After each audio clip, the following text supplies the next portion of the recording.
देखिए उसका एक अध्याय और हम देखें 22 और 24 वचन तक हम पढ़ेंगे। पहले हालेलुया, परमेश्वर का धन्यवाद हो इस पवित्र वचन के लिए। यहूदी तो चिन्ह चाहते हैं और यूनानी ज्ञान की खोज में हैं, परंतु हम तो उस क्रूस पर चढ़ाए हुए मसीह का प्रचार करते हैं जो यहूदियों के निकट ठोकर का कारण और अन्य जातियों के निकट मूर्खता है। परंतु जो बुलाए हुए हैं, क्या यहूदी क्या यूनानी, उनके निकट मसीह परमेश्वर की सामर्थ और परमेश्वर का ज्ञान है। आमीन। वचन कहता है यहूदी तो चिन्ह की खोज में रहते हैं, जो अपने आप को धर्मी समझते हैं, जो अपने आप को परमेश्वर के करीब समझते हैं, वो इस ताक में रहते हैं कि अगर ये परमेश्वर का पुत्र है तो इसमें चिन्ह क्या है। अगर ये परमेश्वर का दास है तो इसका चिन्ह क्या है। और अगर वो सच में परमेश्वर का दास नहीं है तो वो किसी दूसरे को देखने के बाद में इस बात में खोज रहेगा, वो अपनी गवाही इस बात पे प्रकट करेगा। गवाही पे गवाही आ रही है, जब हाथ करते हैं तो मुर्दे जलाए जाते हैं, लंगड़े चलाए जाते हैं, अंधे देखते हैं। प्रभु यीशु मसीह ने एक बार बोला था, जा करके बोल दो यूहन्ना से, अंधे देखते हैं, लंगड़े चलते हैं, मुर्दे जलाए जाते हैं, कंगालों को सुसमाचार सुनाया। लेकिन लास्ट में ये कहा था, धन्य वो है जो मेरे कारण ठोकर, धन्य है वे जो मेरे कारण ठोकर ना खाए। आमीन। प्रभु यीशु मसीह ने खुद कहा, मैं ठोकर हूं, पर धन्य है वे जो मेरे कारण ठोकर न खाए। प्रभु यीशु मसीह ने इस बात को पहले से ही बोल दिया था कि मेरी वजह से ठोकर खाएंगे। मत्ती की किताब और उसका 11 अध्याय और 6 वचन पढ़ें इस वचन को। और धन्य है वह जो मेरे कारण ठोकर न खाए। आमीन। धन्य है वह जो मेरे कारण ठोकर न खाए। क्यों कहा था प्रभु यीशु मसीह ने? आज इस गहरे भेद को हम बाइबल से देखेंगे। और हम कहते हैं दुख आएंगे, हम कहते हैं जो मसीह यीशु में भक्ति के साथ जीवन बिताना चाहता है वो सताए जाएंगे। हम ऐसी ऐसी घटनाएं जो बाइबल में लिखी हुई है पढ़ते हैं और आनंद करते हैं। पूरी बाइबल के अंदर एक ऐसी घटना जिसने पूरे जगत को ठोकर का कारण बना दिया, पूरा जगत तो उससे ठोकर खा गया। एक ऐसी घटना घट गई थी। वो जब हम अपने दिल और दिमाग में जब तस्वीर बनाते हैं ना, पढ़ने में थोड़ा सा अजीब सा लगता है, क्योंकि पढ़ने से क्या होता है, बड़ी सी बड़ी दुर्घटना अगर हम पेपर में पढ़ते हैं, एक ट्रक जा रहा था, सामने से पिकअप आई और 7 लोग मर गए, फिनिश। पढ़ा, कुछ भी फर्क नहीं पड़ा हमें, ना घबराहट आई ना दिल दहला, क्योंकि हमने पढ़ा है। और पता भी चल गया 7 व्यक्तियों की मौत हुई है, ये पता भी चल गया हमें। 7 व्यक्ति थोड़े नहीं होते, किसी की माँ के बेटे तो होंगे, लेकिन पढ़ा, फील नहीं हुआ। अगर वहां मौके पे हो, हम आंखों से देखा जाए, किसी का हाथ कटा हुआ, किसी का सर, किसी की आंखें निकली हुई, किसी का आंत बाहर, किसी का दिल बाहर पड़ा और धड़कता हुआ दिखे, सोच के देखो, उल्टियां नहीं कर दोगे क्या? हकीकत है ना, देख पाओगे क्या? आज क्रूस की कथा पढ़ते हैं ना, वो सलीब मुझको दे दे, तेरी सलीब मुझको, आनंद करते हैं ना, ढोल नगाड़ों के साथ एक सेलिब्रेशन बना रखा है। क्यों पढ़ते हैं? फील नहीं किया जाता। जब आंखों से देखा जाए, वो कोड़े जब पढ़ रहे थे, वो तस्वीर जब आंखों के सामने आएगी ना कि एक निर्दोष जिसके जीवन में कोई गुनाह नहीं, मेरा गुनाह, मेरे पाप जब उसके कोड़े लगाए जा रहे थे और उसकी खाल जब कोड़ों के साथ एक बार बैठ करके अकेले में दुनिया को अलग, परिवार को अलग, बच्चों को अलग करके एक अकेला रिश्ता बना करके उससे ठोकर के कारण को देख तो लेना, समझ तो लेना। एक एक्सीडेंट अगर नहीं देख पा रहे हो तो जब सीन चल रहा था और वहां पे जो लोग खड़े थे, एक व्यक्ति ऐसा भी था जो दिन रात साथ में रहा था। मत्ती की किताब 26 अध्याय में हम देखें उसको, मत्ती की किताब उसका 26 अध्याय देखें, 33 वचन निकाले। इस पर पतरस ने उससे कहा, यदि सब तेरे विषय में ठोकर खाए तो खाए, परंतु मैं कभी भी ठोकर न खाऊंगा। आमीन। पतरस पता क्या बोलता है? प्रभु यीशु मसीह ने कहा था, तुम सब मेरा इनकार कर दोगे, तुम सब मुझे छोड़ दोगे, पुरानी दुनिया में चले जाओगे। पतरस आकड़ के बोला, वहां पे इस बात का घमंड हो गया था उससे। सारे जा सकते हैं, कोई भी जो तेरे साथ रहता है, तेरी माँ जन्म देने वाली, तेरे भाई, तेरा पिता जिसने तुझे पाला, सब जा सकते हैं, पर मैं तुझे नहीं छोड़ूंगा, मैं तेरे विषय में ठोकरे नहीं खाऊंगा। पर यीशु मसीह ने कहा, मैं तुझसे कहता हूं, मुर्ग के 3 बार बांग देने से पहले तू मेरा इनकार कर चुका होगा। आगे इस वचन को पढ़े। यीशु ने उससे कहा, मैं तुमसे सच कहता हूं कि आज ही की रात को मुर्गे के बांग देने से पहले तो 3 बार मुझसे मुकर जाएगा। आगे पढ़े। पतरस ने उससे कहा, यदि मुझे तेरे साथ मरना भी हो तो भी मैं तुझसे कभी न मुकरूंगा।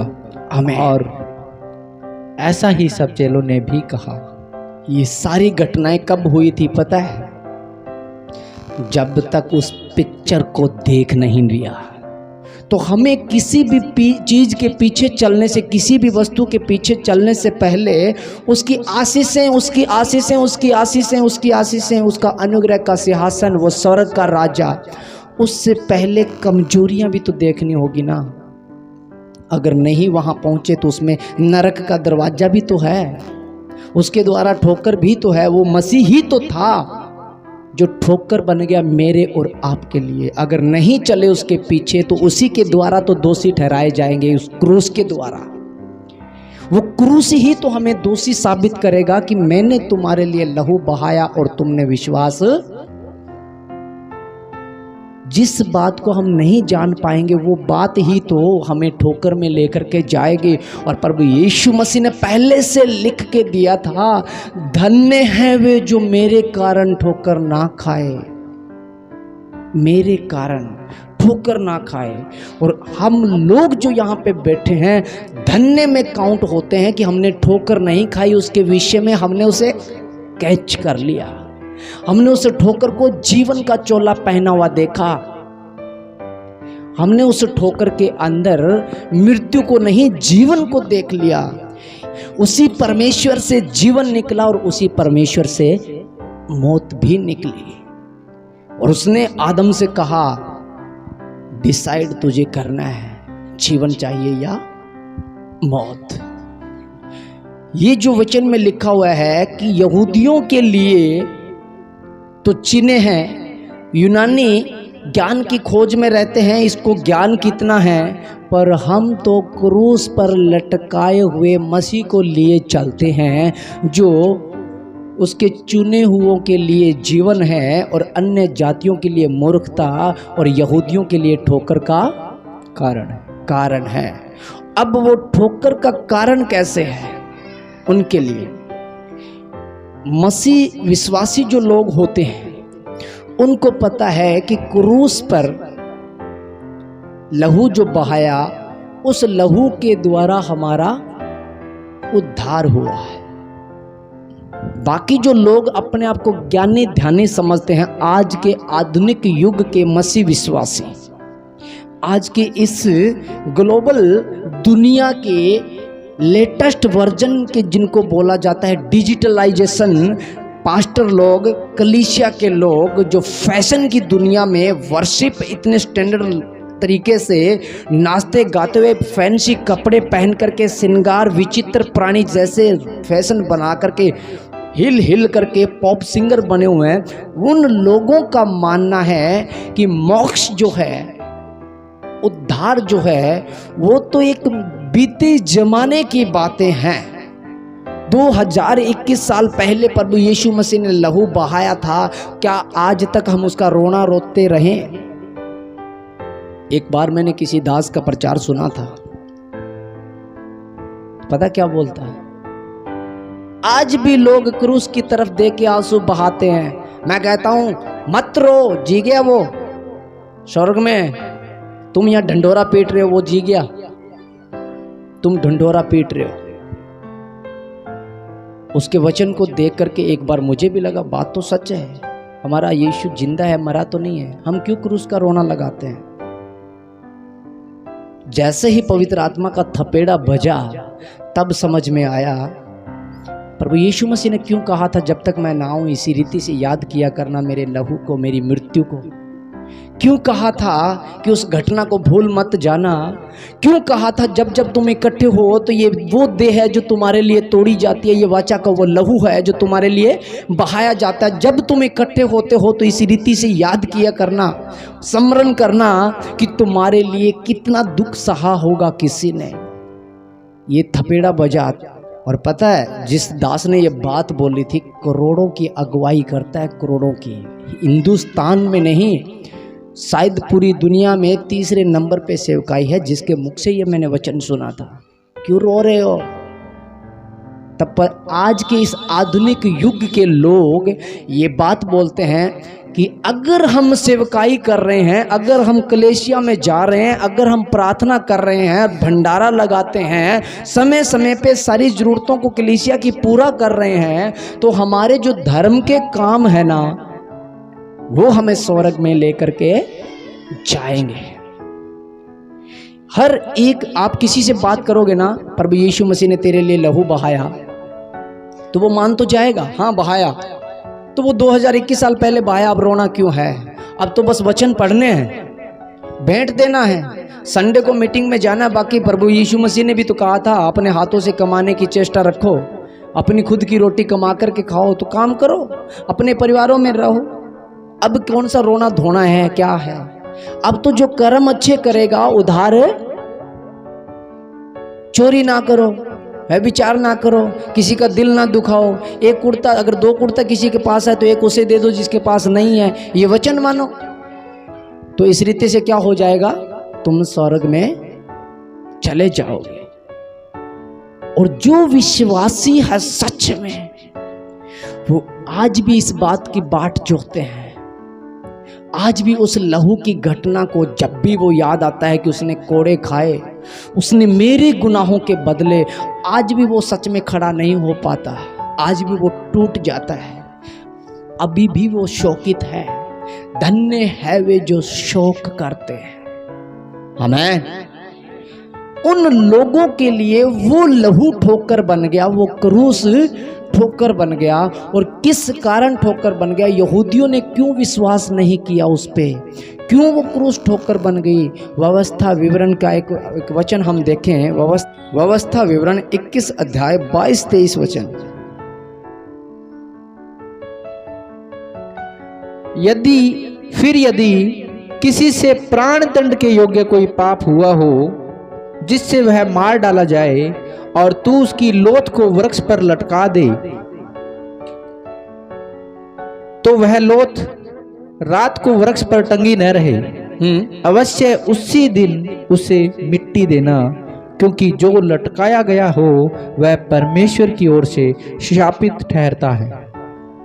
इसलिए जो देश तेरा परमेश्वर यहोवा तेरा भाग करके देता है, उसकी भूमि को अशुद्ध न करना। आमीन। इस वचन में हम एक शब्द को पकड़ेंगे। यदि किसी ने ऐसा काम किया हो जिसका दंड प्राण मौत के योग्य हो तो वह वृक्ष पे लटका दिया जाए, क्योंकि वचन कहता है जो लटकाट पे लटकाया जाता है वो परमेश्वर की ओर से श्रापित है, और जो क्रूस लकड़ी को दो फाड़ करके चीर करके जो क्रूस बनाया गया था, इसका चिन्ह परमेश्वर ने हमें पहले दे दिया था। और वो क्या दिया था पता है?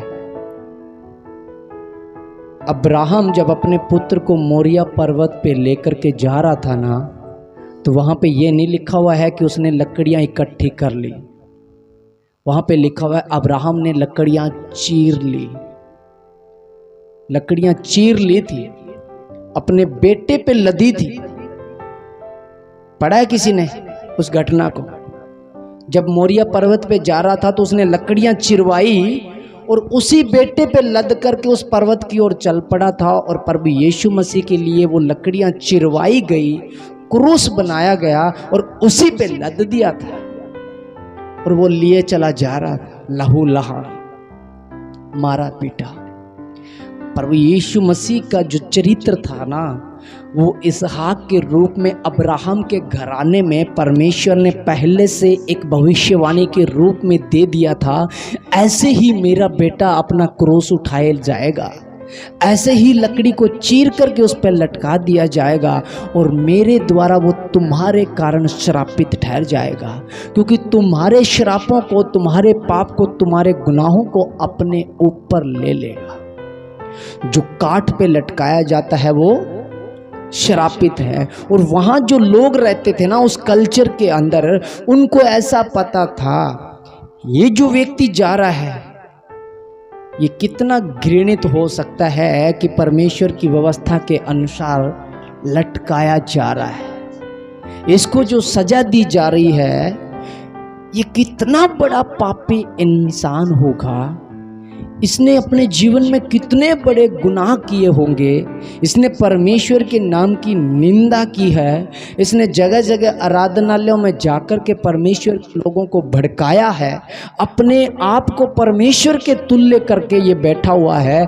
आज देख इसका प्राण किस रीति से लिया जा रहा है, क्योंकि सबसे घृणित सजा थी, सबसे घृणित। जो काठ पे लटकाया जाता है उसके एक ठप्पा लगता है, और वो ठप्पा था परमेश्वर की ओर से दिया गया दंड है, परमेश्वर के विरुद्ध में किया गया पाप।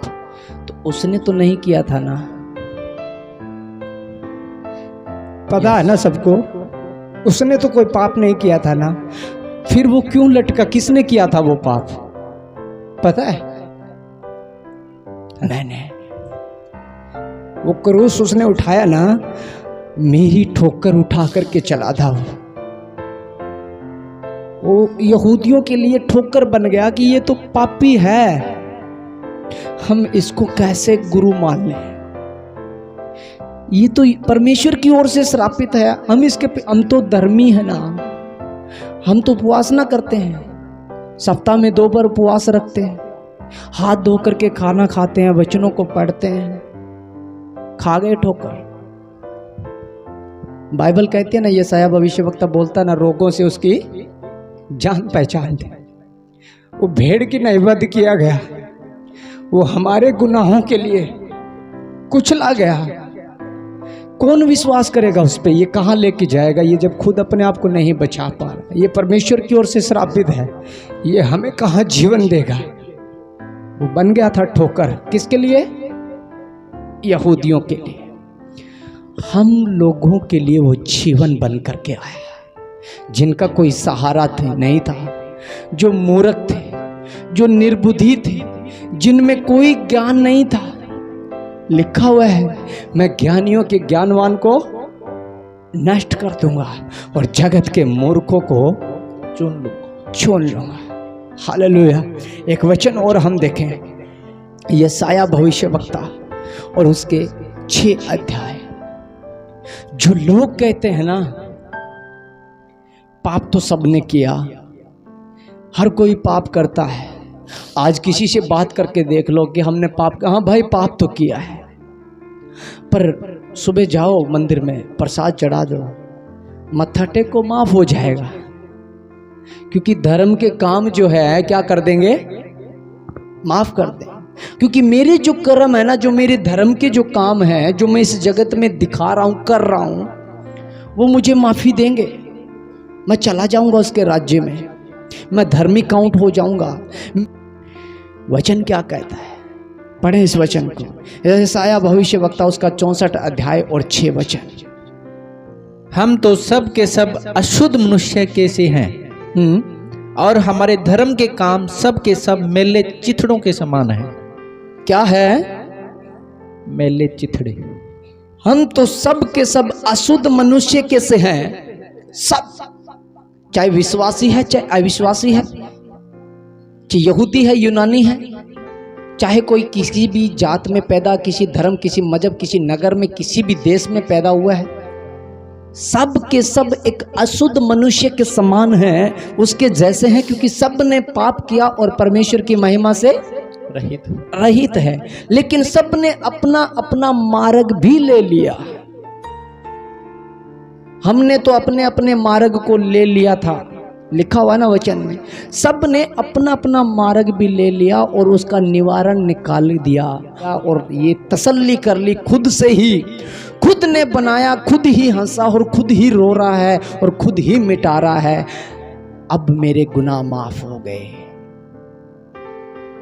मैंने किसी के घर का जल बंद कर दिया, मैंने किसी का पानी पीना हराम कर दिया, और साल में एक दिन 1000 लोगों को पानी पिला करके, और मैंने वो सारा पाप माफ करवा लिया। मेरी वजह से जिसको पानी नहीं मिला ना, उसके बदले में 1000 लोगों को पानी पिला दिया, तो मैंने उसके गले को भी गिल्ला कर दिया, चाहे वो मर गया हो। पर मेरा बुद्धि, मेरा विवेक, मेरी समझ, मेरी सोच मुझे गवाही देती है कि अब तू धर्मी है। वचन क्या कहता है, इस वचन पे हमें मनन करना जरूरी है। हाँ जी, दोबारा पढ़े इस वचन को। हम तो सब के सब अशुद्ध मनुष्य के से हैं, और हमारे धर्म के काम सब के सब मेले चिथड़ों के समान है। हमारे धर्म के काम, जो धार्मिकता हम में वास करती है ना, जो हम सोचते हैं ना, इस बार इतना दे के आया हूं, प्रभु अब तो करेगा ही करेगा। सारा तो दे दिया, थोड़ा सा ही रखा मेरे लिए, अब तो प्रभु करेगा ही करेगा। वचन कहता है हमारे धर्म के काम सब मेले चिथड़े के समान है। मेले चिथड़े, जो किसी को पसंद ही ना आए, ऐसा मेला कपड़ा जो देख करके नजदीक ना बैठे। काफ़ी बार होता है ना ऐसे कंगाल दरिद्र लोग जो 10-10 दिन 15-15 दिन नहाते नहीं हैं, कपड़े बुदबूदार होते हैं, हम न चाह कर भी उनके करीब से नहीं निकल पाते हैं कपड़ों को देख करके। तो हमारे धर्म के काम परमेश्वर की निगाहों में वैसा ही है जैसा एक दरिद्र कंगाल मेरी निगाहों में है। मैं उसके करीब नहीं बैठ पा रहा क्योंकि महीने भर से नहीं नहाया। उसने अपने कपड़े को ऐसे लहू लहान, ऐसे बुरे हालात में, गरीब होना एक अलग बात है, पर अपने आप को संवार के रखना एक अलग बात है ना। कपड़े साफ नहीं है, बदबू स्मेल कर रहा है, नहीं बैठ पाओगे ना। सच है ना ये। चाहे हम कितना भी प्रेम दिखाएं, कुछ भी दिखाएं, पर उससे ये तो नहीं कि ये भी प्रभु का बेटा है, ये तो नहीं कहेंगे ना। क्यों नहीं कहेंगे? क्योंकि उसके जो कपड़े हैं ना, वो तो प्रभु के बेटे के नहीं है ना। सफाई करने, ये तो परमेश्वर ने कहा है ना, अपने आप को संवार लो। हर कोई स्त्री के विषय में लिखा ना, हर कोई स्त्री अपने आप को भले वस्त्रों से सजाए संवारे, है ना कि किसी और विचित्र श्रृंगारों से। तो ये श्रृंगार जो सफाई है, ये तो हमारे हाथ में है। ऐसे ही हमारा धर्म के जो काम है ना, परमेश्वर भी करीब नहीं आता, दूर जाता है। ये पानी पिला क्या है, ये भंडारा कर क्या है, घृणा आती है उसको, क्योंकि वो बाहरी है। जो धर्म का काम है ना, वो बाहरी है, वो तो चाहिए ही चाहिए, पर उसमें अंदर जो स्मेल आ रही है ना, परमेश्वर उससे नफरत करता है। हमारे अंदर क्या चल रहा है, हालेलुया, इसको समझना पड़ेगा। अंदर से हमने ठोकर तो नहीं खा रखी है। क्या वो क्रूस की कथा जो ये कह रहा है कि किसी के लिए ठोकर है, किसी के लिए जीवन है, किसी के लिए आनंद है, हम तो लिए चलते हैं उसकी निंदा को। ये वचन मैं आज इसलिए बता रहा हूं, एक वक्त आ जाएगा, एक वक्त आ जाएगा। आप कह रहे हो ना, प्रभु मैं तेरा तू मेरा, दुनिया से हमें क्या लेना। कहते हैं ना, तेरा फजल मेरे लिए काफ़ी है, मैं तुझ में बना रहा हूँ तू मुझ में बना रहे। अक्कड़ अक्कड़ के बात कर रहे हैं ना। चाहे रिश्तेदार छूट जाए मैं संगति, जिस दिन कोड़े वाला सीन हो गया, मुर्ग बांग तो नहीं देगा, लोग बांग देंगे और दौड़ जाएंगे सब, अकेला रह जाऊंगा। इसलिए बता रहा हूं मैं, दौड़ जाएंगे सब। क्योंकि पतरस ने उस समय अंगीकार किया था, उस समय एक्सेप्ट किया था जिस समय उस पे कोड़े नहीं लगाए जा रहे थे। लेकिन जब उसने देखा अपनी आंखों से, वो देख नहीं पाया। ये जीवन इतना घृणित, वो क्रिटिकली सिचुएशन थी जब मांस निकल निकल के आ रहा था। वो दुख नहीं सहन कर पाएंगे, इसलिए वो ठोकर है। क्रूस की कथा एक बहुत बड़ी ठोकर है, उसमें जीवन है, उसमें जीवन है। तब प्रभु यीशु मसीह ने कहा था, जब बजेंगे ना मुझ पे तो सब दौड़ जाएंगे, पर धन्य वे होंगे जो ठोकर नहीं खाएंगे।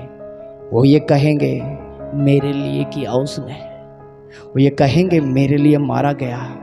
एक वचन और हम देखें, गलातियों की पत्री उसका 6 अध्याय और 14 वचन। पर ऐसा न हो कि मैं और किसी बात का घमंड करूं, केवल हमारे प्रभु यीशु मसीह के क्रूस का, जिसके द्वारा संसार मेरी दृष्टि में और मैं संसार की दृष्टि में क्रूस पर चढ़ाया गया हूं। आमीन। एक बार फिर से पढ़ें इसको। पर ऐसा न हो कि मैं और किसी बात का घमंड करूं, केवल हमारे प्रभु यीशु मसीह के क्रूस का, जिसके द्वारा संसार मेरी दृष्टि में और मैं संसार की दृष्टि में क्रूस पर चढ़ाया गया। क्रूस पर चढ़ाया गया। पौलुस ने एक्सेप्ट किया उस घटना को, जो घटना देखी नहीं जा पा रही थी लोगों से। पौलुस कहता है मैं संसार की दृष्टि में, और संसार की दृष्टि में क्रूस श्रापित था, पापी था, एक निर्धन ऐसा शख्स जो कुछ भी नहीं कर सकता था। संसार जिस दृष्टि से उस क्रूस को देख रहा था ना, जब थपेड़े बज रहे थे, कोड़े लगाए मुंह पे थूका जा रहा था, दाढ़ी नोची, भाला लगाया जा रहा था, उस घटना को संसार की दृष्टि से जब देखा जाए ना, तो वो एक घृणित घटना थी। पौलुस कहता है संसार तो मेरी दृष्टि में घृणित है और मैं घृणित हूं संसार की दृष्टि में। और वचन एक जगह लिखा हुआ है, हमारे मन भीतरी मनुष्य तब के नए हो जाने से संसार के सदृश मत बनो। संसार शारीरिक अभिलाषाओं पे मन लगाता है, पर तुम्हारे आत्मा के, तुम्हारे मन के नए हो जाने से तुमने परमेश्वर को पहन लिया है। तो आत्मा के चलाए चलो। आत्मा किसी भी रीति में संसार की अभिलाषाओं को पूरा नहीं करता। पौलुस इस बात को कहता है कि संसार मेरी दृष्टि में कुछ भी नहीं है, क्योंकि मैं तो सर्वशक्तिमान का बेटा बन गया हूं। और संसार की दृष्टि में मैं कुछ भी नहीं हूं, क्योंकि उन्होंने तो क्रूस पे उसको भी लटका दिया था जो सब कुछ था। मैं इसलिए जी रहा हूं। अगर मैं घमंड करता हूं तो इस बात पे घमंड करता हूं कि मैं उसका बेटा बन गया जो सब कुछ है। ये एक ऐसी घटना थी, एक जगह चेलों को, प्रेरितों को गिरफ्तार कर लिया गया, और वहां पे जब भाषण देने का समय आया तो पतरस ने पता क्या बोला? पतरस जब घटना बताने लगा ना, तो यहूदियों से, फरीसियों, शास्त्रियों से कह रहा था, हमारे और तुम्हारे परमेश्वर ने उसको जिलाया है जिसको तुम लोगों ने क्रूस पे चढ़ा दिया। इतना गुस्सा हो गया था वो, इतने गुस्से में, अरे उसको जिला दिया उसने। पढ़े इस वचन को, प्रेरितों के काम 5 अध्याय और 30 वचन। हमारे बाप दादाओं के परमेश्वर ने यीशु को जिलाया जिसे तुमने क्रूस पर लटका के मार डाला था। आगे और पढ़े, आनंद आएगा इसको, इस वचन में बहुत आनंद आएगा, एक फकर सा होगा। जो घटना लोगों ने घटाई थी वहां पे, जो एक घृणित काम किया था, पतरस ने गुस्से में कहा, अरे उसको जिला दिया जिसको तुमने क्रूस पे लटका के मार डाला था। आगे पढ़े, उसी को परमेश्वर ने प्रभु और उद्धारक ठहराकर अपने दाहिने हाथ से सर्वोच्च कर दिया कि वह इजरायलियों को मन फिराव की शक्ति और पापों की क्षमा प्रदान करे। आमेन। पतरस एक गवाही देता है फकर के साथ, जिसको तुमने घृणित समझा ना, जिसको तुमने पाप का भागी और एक श्रापित परमेश्वर की ओर से समझा, उसी परमेश्वर ने उसे जिला दिया। वो बैठ गया दाहिने और वो तुम्हारा बाप बन गया। क्या बन गया? उद्धारकर्ता बन गया। उसके अलावा तुम्हारे पास कोई चारा ही नहीं है। अरे जिसको तुम गाली देते थे ना, वही तुम्हारे गांव का सरपंच है। कहां जाओगे तुम? गांव तो छोड़ नहीं सकते ना। जिसको तुमने घृणित समझा था, जिस पत्थर को तुमने निकर्मा जाना था ना, वही सिरे का है। नीम उसी से रखी जाएगी, वो कोने का है। गुणियां लगाओगे ना, जब फीता मारोगे तो वहीं पे ही सोल लगेगा, नहीं तो तुम मकान ही नहीं बना पाओगे। वो पहला पत्थर बन गया। हर एक जगह लिखा उसकी खोज करो, हर कोई सिखाता है उसकी खोज करो, पर बाइबल कहती है जिसकी तुम खोज करो वो जीवन, मैं हूं मार्ग सत्य। तो फिर किसकी खोज करोगे? किस बात की खोज करोगे? ठोकर है वो, पर जीवन मिलता है उसमें। आज डिसाइड कर लो, सच में आज डिसाइड कर लो। उस तस्वीर को हर रोज बनाओ। घर में चाहे मुर्गा पाल लो, बांग मरवाओ उससे, और वो तस्वीर में ला लो, और मुर्गे से बोलो तू बांग मार, मैं इनकार कर पाऊंगा कि नहीं कर पाऊंगा। बन जाओ पतरस। पर जांच लो अपने आप को कि जब वो घड़ी आए तब हम खड़े हो पाएंगे कि नहीं हो पाएंगे। मैं क्रूस की कथा बता रहा हूं, ये क्रूस की कथा है। कोड़े लगाए जा रहे थे, अंतिम जब होगी भाला मार करके देखा गया है। एक ऐसी ताड़ना, वो घटना आज भी होती है। वो क्रूस की कथा आज भी जिंदा। पौलुस क्यों बोलता है हम तो लटकाए गए हैं ना, हम तो ऐसे जी रहे हैं जैसे मृत्यु की आज्ञा हम पे हो चुकी है। हम तो अपने जीवन को ऐसे जी रहे हैं जैसे हमारी तो मृत्यु की आज्ञा हो चुकी है, क्योंकि वचन कहता है कल के विषय में डिंगे मत मार, तू नहीं जानता कल क्या होने वाला है। आज ही का दुख तेरे लिए काफी है। इस हालात में पतरस भी तो था ना, पतरस भी तो था, क्योंकि इसे पता था उसे ले जाया जा रहा था, थपेड़े बज रहे थे। लेकिन जब हद हो गई ना कि कोड़े बज रहे हैं और चिक्के बज रही है, ऐसा करते हैं, तो मैं नहीं जानता उसको, मैं नहीं जानता, क्योंकि इसे पता था अगर बोल दिया कि मैं जानता हूं तो यही बजेंगे जो बज रहे हैं, यही हालात हो जाएगी जो की जा रही है। इसलिए कहता हूं जो प्राण देने तक विश्वास योग्य बना रहेगा, उद्धार उसी का होगा। इब्रानियों की पत्री और उसका 13 अध्याय 13 वचन को देखें। सो आओ उसकी निंदा अपने ऊपर लिए हुए छावनी के बाहर उसके पास निकल चले। आमेन। सो आओ, आज प्रण ले लो उस निंदा को जो कहते थे श्रापित है वो, जो काट पे लटकाया जाता है। इन्होंने धर्म बदल लिया, ये ईसाई बन गए, ये क्रिश्चियन बन गए, ये फलाना, ये ढिमका, ये वो, इन्होंने अपना बाप बदल दिया। ये सारी निंदाएं अपने ऊपर लेकर के उस अपनी छावनी से, अपने घर से, अपने मोहल्ले से, अपने समाज से, अपने उन धर्म के कामों से जो मेले चिथड़े के समान हैं, उनसे बाहर आकर के उस निंदा को उठाए उसके समीप चलें जो सब में सब कुछ है। हालेलुया।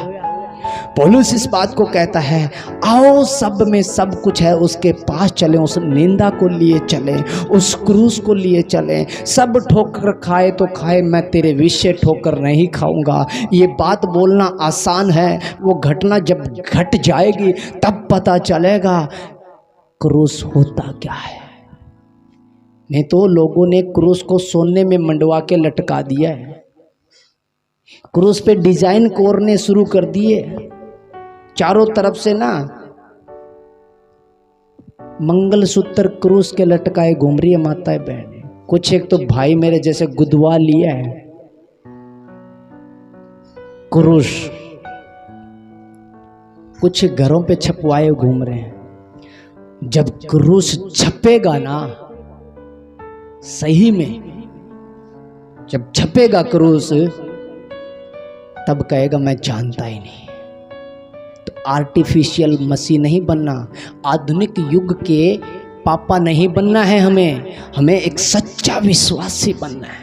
और सच्चा विश्वासी वो होता है जो ये जो दिखावा है, ये दिखावे को ख़त्म कर करके जो अंदर से भावनाएं निकलती है, जो मसीह ने प्रेम रखा, वो परमेश्वर ने जो हमसे प्रेम रखा, वो प्रेम अगर हम कर पाए, वो असल में जीवन है, उसको लिए चलना है। नहीं तो ये ठोकर है। यहूदियों के लिए इसलिए ठोकर बन गया था, ये थपेड़े बज रहे हैं, ये किसी पे हाथ उठाएं, इसके लोग ही कुछ नहीं कर पा रहे, ये बचाएगा, ये बनेगा। वो इसलिए ठोकर है क्योंकि वो निर्बल बन गया था, और उसकी निर्बलता ही ठोकर का कारण बनी थी। तुम्हारी निर्बलता, तुम्हारी कमजोरी, तुम्हारे दुख, तुम्हारे क्लेश लोगों के ठोकर बन जाएंगे। लोग तुमसे कहेंगे तुम तो मसीह को मानते हो, तुम्हारी फसल जल गई, यही तो ठोकर बन जाएगी। तुम मसीह को मानते हो फिर भी तुम्हारे बारिश नहीं आई, यही तो ठोकर बन जाए। तुम्हारी निर्बलता, जो तुम्हारे घर में कमजोरी है ना, बना पड़ा है पास्टर गला तो खराब है, यही तो ठोकर है। परमेश्वर का बेटा उतार अपने आप को, यही तो थी ना वो ठोकर। अज्ञानियों के लिए, यहूदियों के लिए, धनवानों के लिए वो ठोकर बन गया। हम कंगालों के लिए, निर्बलों के लिए, निर्धनों के लिए वो जीवन बन गया, और वो सदा का जीवन है। मत भागो उसके पीछे कि इसमें खूबियां क्या क्या है, पूछ लो उसमें कमियां क्या क्या है। आप सही तरीके से उसे चूज कर पाओगे और चल पाओगे, क्योंकि कमियां नहीं देख पा रहे हैं, खूबियां देखते हैं। खूबियां कौन सी? वो चंगा करता है, वो 10 गुना, 1000 गुना, 60 गुना कोई फल लेकर के आया, वो वचन अच्छे लगते हैं। तुम ऐसा करके परखो, देखो अपरंपार आशीष की वर्षा, वचन बहुत बढ़िया है ना। या फिर दूसरों पे उंगली करना, आज बन रहा है ये धार्मिक अगुआ, कल परसों क्या कर रहा है। मत जाओ इनके पीछे। बाइबल पता है क्या कहती है? एक बार ऐसे ही बोल दिया था किसी ने, आकर के समाचार मिला कि जिससे तू प्रेम रखता है ना, वो लाजर मर गया है। प्रभु यीशु मसीह ने कहा आओ, लाजर सो गया है, उसे उठाने चलते हैं। चेले ने कहा था तू भूल गया है, 4-5 दिन पहले वहां तुझे पत्थर बजे थे, वही तो जगह है वो वहां पे। तो प्रभु यीशु मसीह ने कहा दिन में घंटे 12 होते हैं। हालेलुया, इसको समझना है। ये गहरा शब्द था, बोलने के लिए कुछ भी नहीं है, समझने के लिए पूरा जीवन लग जाएगा, समझ नहीं पाओगे। उसने कहा 12 घंटे होते हैं दिन में। जो 11 बजे बीता था, क्या वो 4 बजे हो जाएगा? क्या उसमें बदलाव नहीं आएगा? जो सुई ऐसे खड़ी थी, क्या वो लटक नहीं गई क्या? तो वहाँ भी लोग लटक जाएंगे। वो समय था जब पत्थरवा किया जा रहा था, अब समय है कि परमेश्वर की महिमा की जाएगी। और हो गया ना, लाजर जिलाया गया ना। समझ जाना, किसी पे दोष मत लगाना। जो आज तुमने देखा है ना, तो आज ही उसे टोक दो, कल मत बोल देना उसके विषय में वो ऐसा है, क्योंकि रात निकल चुकी है। तुम नहीं जानते उसने रात को क्या किया होगा और उसके परमेश्वर ने उसे कौन सा पद दे दिया होगा। तुम नहीं जानते पल भर में क्या हो जाएगा। इसलिए कहता हूँ, अपनी जुबान को कंट्रोल में, जो भक्ति समझता, जो अपने आप को भगत समझता है, वो अपनी जीभ पे लगाम लगाए। ये वचन कहता है, मैं नहीं कहता। इसलिए मैं कहता हूँ, अपने से अच्छा एक दूसरे को समझो, अपने पड़ोसी की आज्ञाकारी और अपने पड़ोसी से प्रेम रखो, उसकी ज़रूरतों को समझो। भले काम के लिए अगर पैदा हुए हो ना, तो मत देखना जो कुछ भी उत्पन्न हुआ उसी के द्वारा हुआ, जगत भी उसके द्वारा उत्पन्न हुआ है। तो जरूर वो भटके होंगे, लेकिन बेटे और बेटियां तो उसी के हैं। जो तुमसे बन पड़ता है कर देना, पीछे मत हटना। जो तुम में परमेश्वर ने डाल दिया ना, वो कर देना। जो भलाई के काम तुम कर सकते हो, कोई एक कदम तुम्हारे साथ चलता है, तुम 4 कदम उसके साथ चलो, फिर देखो आनंद। चाहे तुम्हारे बाहर कपड़े कैसे हो, पर अंदर में बुदबू नहीं आएगी, परमेश्वर तुम्हें गले से लगा लेगा। हालेलुया। नहीं, हमारे धर्म के काम हम लेकर के आएंगे भेंट, और परमेश्वर वेदी छोड़ के निकल जाएगा। बदबू आती है तेरे जीवन में, क्योंकि अंदर क्या चल रहा है? घृणित, बुराई, कृतघ्न, आज्ञा के न मानने वाले, बुरी बुरी युक्तियों को बनाने वाले, किसी दूसरे पे दोष, झूठी साक्षी देने वाले, माता पिता की आज्ञा न करने वाले, सेवा का भाव न रखने वाले, दया रहित, क्षमा रहित, माया रहित, भय विचारी, मूर्ति पूजक, टोना करने वाले, कुत्ते की कमाई खाने वाले, ऐसे ऐसे लोग जो भीतर होते हैं बाहर नहीं होते। बाहर तो सब में चोला पहना होगा, बाहर तो सब में कल्चर होगा, जहाँ तुम पैदा हुए हो वहाँ का ही कल्चर होगा। बाहर कोई आपको अलग कपड़े में नज़र नहीं आएगा, वही कपड़ा नज़र आएगा जो तुम्हारे पास पहना हुआ है। भीतर नज़र आएगा बदला हुआ। जब तक हदें नहीं बदलेंगे, तब तक परमेश्वर का आत्मा अंदर नहीं आएगा। और अगर किसी कारणवश आ ही गया, तो ऐसे आएगा जैसे तुम्हारे घर में दामाद जी आए हुए हैं।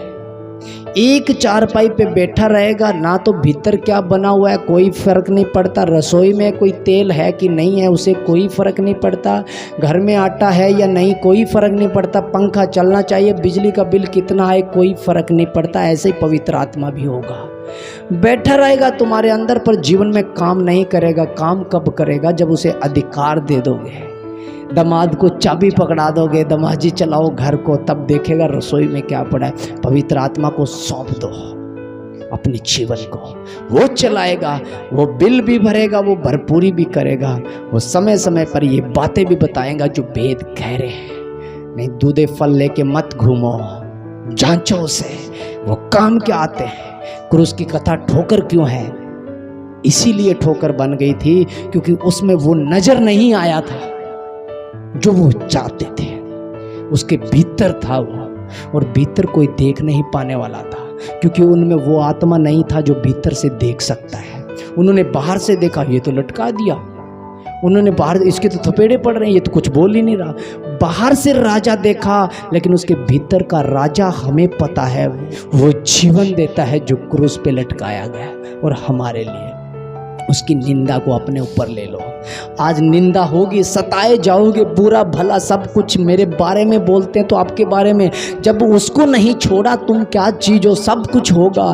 पर प्रण ले लो, आ रहे हैं प्रभु तेरे पास, आनंद के साथ चाहे दुखों के साथ, पर आ रहे हैं तेरे पास। ये वचन हमें आशीष दे, बरकत दे, और परमेश्वर हमें लिए चले, और आशीष और बरकतों में बहुतायत के साथ जो कुछ तुम्हें घटी होगी वो पूरी कर देगा। पर नियम के साथ, आज्ञाकारी, उसकी विधियों को और पवित्रताई को अपने जीवन में ग्रहण कर लो, अपनी जुबान को संभाल लो। ऐसे ऐसे कोई भी शब्द अपने घरों में, अपने रिश्तेदारों में, चाहे दुश्मन भी क्यों ना है, कोई ऐसा शब्द यूज मत करो जो तुम्हारे घर में परेशानी का कारण बन जाए। परमेश्वर आपको आशीष दे। सबको जय मसीह।